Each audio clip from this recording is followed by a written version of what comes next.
Bonjour ou bonsoir, tout dépend à quelle heure vous écoutez ce podcast de l'Odigimédia. Notre chroniqueur invité, Souad Mekawi, partage son avis et ses réflexions dans un article qu'il a intitulé « Mais qu'est-ce qui se passe donc dans la tête de Macron ?» Alors écoutons-le dans ce podcast. L'auteur commence son article ainsi. Depuis quelque temps, Emmanuel Macron s'impose dans toutes nos discussions avec des amis français. Tous sont unanimes que le président de la République est en train de détruire la France, cette France qui ne ressemble plus à la leur. Amertume, frustration, impuissance et haine sont les mots qui reviennent toujours dès qu'il s'agit de Macron. Des millions de Français ne supportent plus la façon dont la France est dirigée, par ce président qui est dans un autre univers que celui de ses prédécesseurs, et dont la seule obsession est d'occuper la scène quitte à collectionner les maladresses. Pourtant, on se rappelle tous de ses débuts en fanfare, mais ses perspectives étaient à court terme. Rarement dans l'histoire de la Ve République, un président, à son arrivée à l'Élysée, n'avait suscité autant d'espoir dans le monde avant que son image à l'étranger ne soit ternie par la mobilisation des Gilets jaunes. Depuis, la politique étrangère de Macron déçoit à tel point qu'on dirait qu'il a l'art de fâcher tout le monde tant et si bien qu'analystes et observateurs commencent à s'interroger sérieusement sur son état de santé mentale. L'auteur poursuit son article ainsi. Janvier 2023, le Maroc décide de mettre fin aux fonctions d'ambassadeur de Mohamed Ben Chaboun auprès de la République française suite aux instructions royales. Mais aujourd'hui, et aussi hallucinant que cela puisse paraître, le Quai d'Orsay continue toujours à user de tout son vocabulaire pour qualifier une relation maroco-française d'exceptionnelle, amicale et exemplaire. Or la réponse du Maroc tombera raide et sans équivoque, les relations ne sont ni bonnes ni amicales.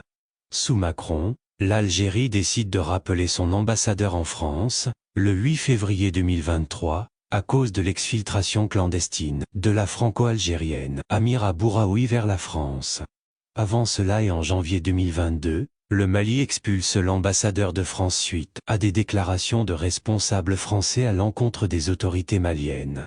Aussi en octobre 2022, la France rappelle son ambassadeur en Turquie pour protester contre les propos de Recep Tayyip Erdogan, qui a mis en cause la santé mentale de Macron après ses propos sur les caricatures du prophète Mohammed, une première dans l'histoire des relations entre les deux pays.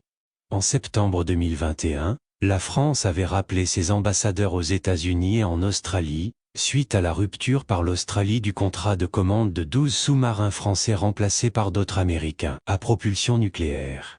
En février 2019, la France rappelle son ambassadeur en Italie suite à la rencontre du vice-président du Conseil italien avec des représentants des Gilets jaunes, durant laquelle Matteo Salvini, patron de l'extrême droite italienne, avait dit espérer que le peuple français se libérera bientôt d'un très mauvais président. L'auteur ajoute ainsi. Par ailleurs, l'ambassadeur de France au Burkina Faso a été rappelé en janvier 2019, au lendemain de la dénonciation par le gouvernement burkinabé de l'accord de 2018 relatif au statut des forces françaises présentes dans le pays.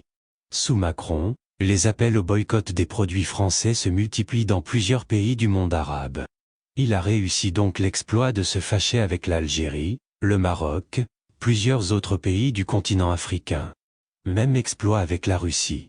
Ses relations avec l'Occident se sont tellement dégradées que certains États ne savent plus si la France est un ennemi ou un allié. Le macronisme bat son plein et endommage tout ce qu'il rencontre.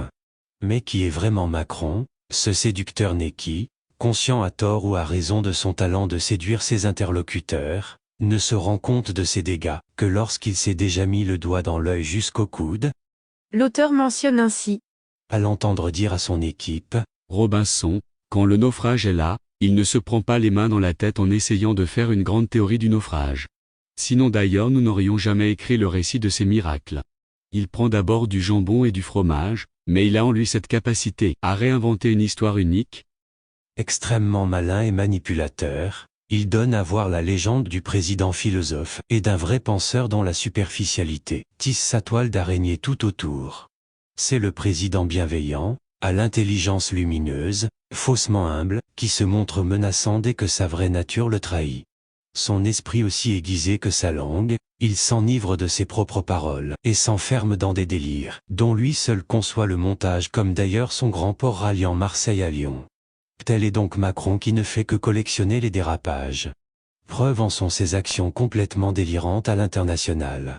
Et comme la politique est une affaire de réalité comme dirait De Gaulle, aujourd'hui force est de constater une réalité amère, en plus d'un bilan désastreux dans tous les domaines, lui qui voudrait se montrer brillant partout, Macron continue de dilapider l'argent de la France pour l'Ukraine au moment où son peuple souffre de froid, de coupures d'électricité, de coût de la vie.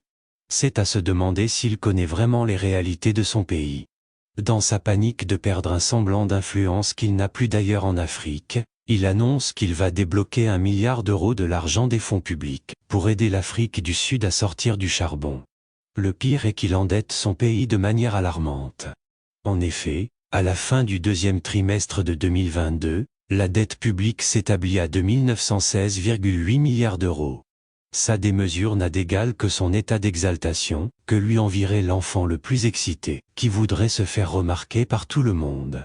In fine, sa volonté de s'imposer sur la scène internationale l'a tellement habité que seul compte pour lui la fin, quitte à mettre en porte-à-faux ses ministres, dont les premières qui subissent ses agissements déplacés sont son Premier ministre et la ministre des Affaires étrangères.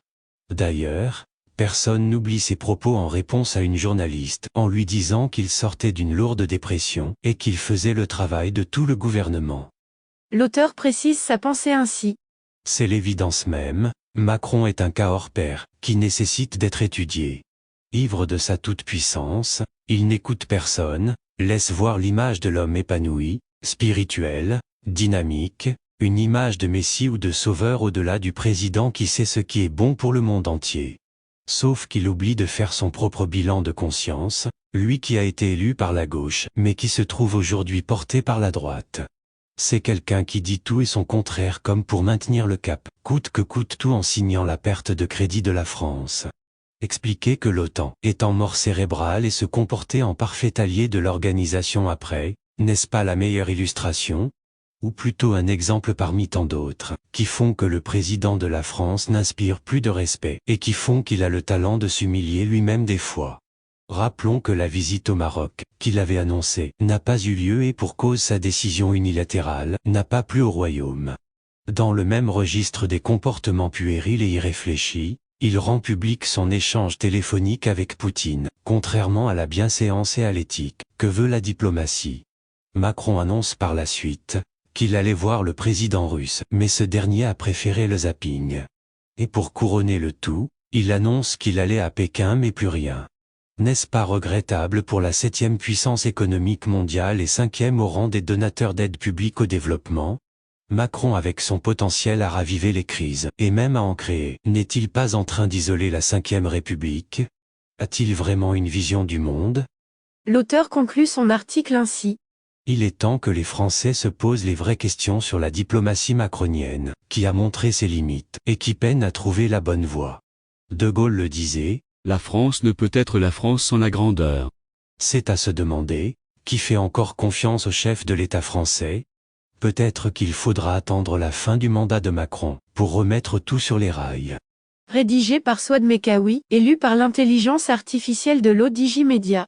Merci d'avoir écouté ce podcast de l'Odigimédia, ce bouquet de supports numériques, portail, magazine mensuel connecté, web radio et web TV. N'oubliez pas de télécharger notre application l'Odigi Mobile sur Play Store et de vous abonner à notre chaîne YouTube l'Odigi TV.